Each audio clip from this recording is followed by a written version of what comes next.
대출 연장이 안 돼서 은행에서 이제 돈 갚으세요라고 이렇게 독촉이 오게 되면 과연 임대사업자들, 다주택자 분들은 집을 팔려고 할 것인가? 아니면 어떻게든 전세금을 더 받아서 그 돈으로 대출을 갚으려고 할까? 제 생각은 후자입니다. 안녕하세요. 절세미녀 김현우 기사입니다. 여러분 최근에 이 기사 좀 보셨을까요? 지금 부동산 시장에 정말 무시무시한 이 폭풍 전야의 기운이 감돌고 있습니다. 정부가 이제 부동산 시장 안정화를 위해서 가장 강력한 카드라고 볼 수 있겠죠. 금융 규제를 꺼내 들었는데요. 핵심은 간단합니다. 수도권이나 규제 지역 내에서 아파트를 임대하고 있는 다주택 사업자들에게는 이제 더 이상 대출 연장을 해주지 않겠다. 라는 거죠. 그래서 그동안은 세금을 올리는 방식으로 다주택자들을 압박해 왔는데요. 그런데 이제는 그 돈줄을 완전히 끊어버리겠다라는 것이죠. 그래서 남의 돈을 빌려서 집을 사고 이걸로 자산을 증식하는 시대는 끝났다라는 거예요. 그래서 정부의 의지가 굉장히 강력한 거를 알 수가 있겠고요. 이게 이제 수천만 원이 아니라 수억 원이 왔다 갔다 하는 문제가 됩니다. 그래서 왜 그러한지 이 정책이 우리 생각과는 또 다르게 흘러갈 수도 있는 부분이 있거든요. 오늘은 제가 팩트 체크를 하면서 앞으로 이제 어떤 상황이 벌어질 것인가 이제 시나리오 분석까지 함께 해보는 그런 시간을 가져볼까 합니다. 오늘 영상은 특히 임대사업자분들 그리고 세입자분들도 좀 눈을 크게 뜨고 좀 지켜보셔야 될 것 같아요. 세입자분들도 사실은 전세금을 회수해야 되기 때문에 여기서 자유롭지 못합니다. 우선 이번 정책의 타겟을 좀 정확하게 보셔야 됩니다. 정부는 이제 비거주 1주택자에게는 우리가 이제 비거주를 하는 이유가 여러 가지가 있을 수 있겠죠.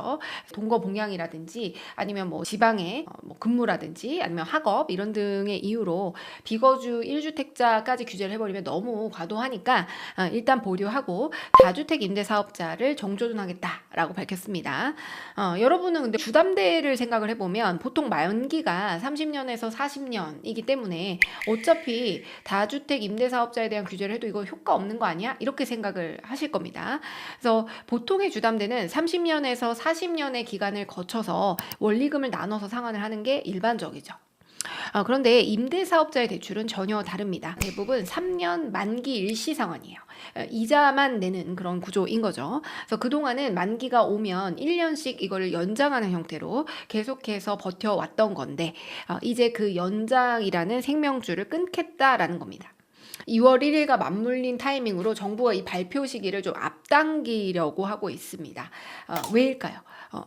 바로 제가 늘 강조하는 6월 1일이죠. 보유세 기준일이 되는데 그거와 맞물려서 좀 매물을 시장으로 유도하려는 그런 전략이라고 볼 수 있습니다. 그래서 대출 연장이 안 되면 원금을 수억 원씩 상환을 해야 되는데 그 돈이 이제 없는 분들은 결국에는 집을 팔 수밖에 없다라는 것이죠. 그래서 정부가 이걸 노리는 겁니다. 정부는 지난해에 6.27 대책, 9월 7일 부동산 대책 등을 통해서 수도권과 규제 지역 내에 임대사업자의 담보 인정 비율을 0%, LTV를 0%를 적용하기 때문에 사실상 그 이후의 대출 자체를 다 막아놓은 상태예요, 이미. 근데 이제 기존 대출을 가지고 있는 사업자들도 만기를 연장하게 되면 신규 대출과 동일하게 심사를 하겠다라는 거죠. 결국에는 전액 대출금을 회수하겠다라는 그런 의지로 볼 수밖에 없습니다. 다행히도 이제 규제 범위는 이제 수도권하고 규제 지역 아파트로 이제 한정을 한다라고 밝혔습니다. 그래서 현재 그 지방 아파트의 경우에는 여전히 그 침체기를 벗어나지 못하고 있는 그런 상황이기 때문에 전국에 이렇게 동일한 규제를 적용하게 되면 지방 부동산 시장은 완전히 무너질 위험이 있기 때문에 동일하게 규제를 적용해서는 안 된다라고 한 거죠. 이건 정말 맞는 말인 것 같습니다. 아시겠지만 지방 같은 경우에는 지금 굉장히 힘든 상황이에요. 지방 부동산들은. 그렇기 때문에 동일하게 규제를 적용하지 않는 거는 정말 잘한 일이다라고 볼 수 있겠고요. 그런데 이제 여기서 우리가 진짜 좀 중요하게 생각해야 될 상황이 있습니다. 그래서 대출 연장이 안 돼서 은행에서 이제 돈 갚으세요라고 이렇게 독촉이 오게 되면 과연 임대사업자들, 다주택자 분들은 집을 팔려고 할 것인가? 아니면 어떻게든 전세금을 더 받아서 그 돈으로 대출을 갚으려고 할까? 제 생각은 후자입니다.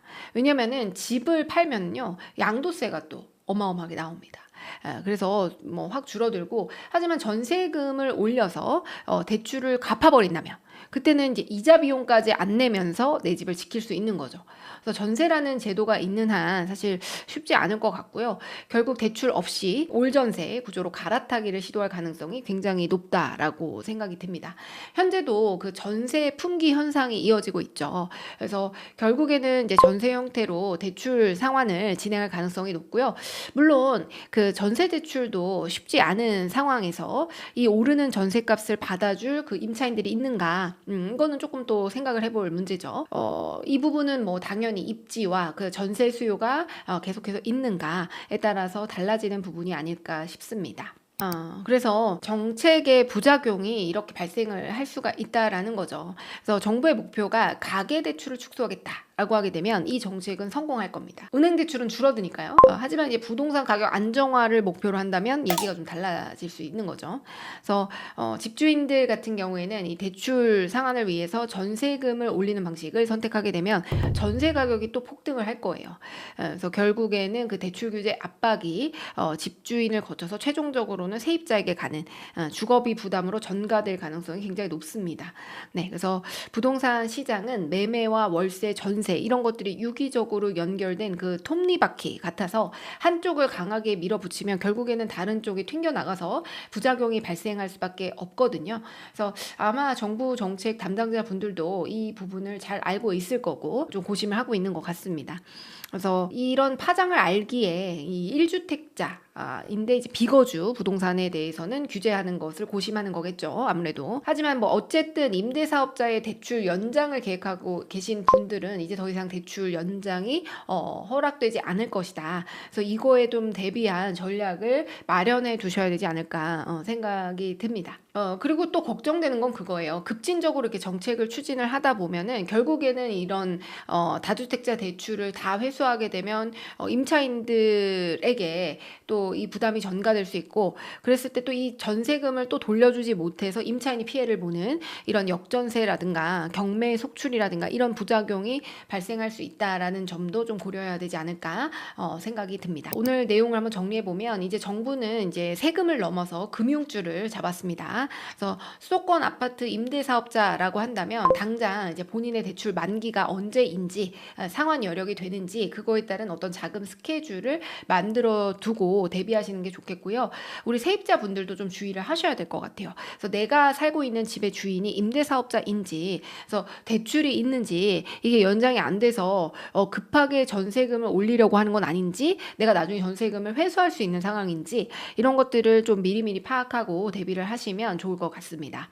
지금은 뭐 금융이나 뭐 매매 그리고 전월세 이런 시장을 따로 보는 게 아니라 전체적인 판을 보면서 나에게 올 영향을 좀 시뮬레이션 해야 되는 그런 상황이 아닐까 생각이 듭니다.